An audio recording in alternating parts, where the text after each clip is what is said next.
நிர்வாகிகள் பெண் பிள்ளைகள் போய் உதவும் போது அதை தடுத்து அதை விதிச்சு வயிற்றுல மிதிக்கிற அளவுக்கு அது என்ன பெரிய குற்றம் ஆயிடுச்சா? அது தேச துரோக குற்றமா? முதல்ல இந்த தலைவர்கள் இதுல போய் அரசியல் செய்யறாங்க, இதையெல்லாம் அரசியலாக்குறாங்க, இதையெல்லாம் அரசியலா பேசுறாங்க அப்படின்னு பேசுற தலைவர்கள் எது அரசியல்னு ஒரு பட்டியலை வெளியிட்டுட்டீங்கன்னா நாங்க அதை மட்டும் பேசிட்டு போறோம். எதுதான் அரசியல்?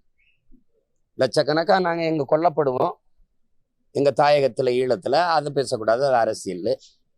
840 மீனவன் கொல்லப்பட்டிருக்கான், அது அரசியல். அவன் கைது பண்ணப்படுவான், படகு பறிக்கப்படும், அதை பேசினா அரசியல். 60-70 ஆண்டுகளா குடியிருந்த மக்களை திடீர்னு ஆக்கிரமிப்பு நீ இடிப்பீங்க. அப்ப கடற்கரையை ஆக்கிரமிச்சு கல்லறை கட்டிருக்கீங்களா, அதை ஆக்கிரமிப்பான்னு கேட்டா இதெல்லாம் அரசியல் பேசுறீங்க. எது அரசியல்? இந்த 1000 ரூபாயும் அரிசியும் பருப்புமா? சொல்லுங்க. இலவச பேருந்து, சாராயம் குடிச்சு செத்தா அதுக்கு 10 லட்சம் கொடுக்குறது, இதெல்லாம் தான் அரசியலா? எதை பேசுறது? அப்போ முதல்ல நீங்க கற்றுக்கிட்டு வாங்க எது அரசியல். பாதிக்கப்பட்ட மாதிரி விபத்தோ ஏதோ தீ எரிஞ்சிருச்சு, குடிசை எரிஞ்சிருச்சு, வீடு எரிஞ்சிருச்சு, மக்களுக்கு பாதிக்கப்பட்டு நிற்கிறாங்க, அவங்களுக்கு அரிசி பருப்பு கொடுத்து துணிமணி கொடுத்து உதவணும்னு போறதுல அரசியல்னு பேசுனா என்னது? அது உதவி, அது சேவை.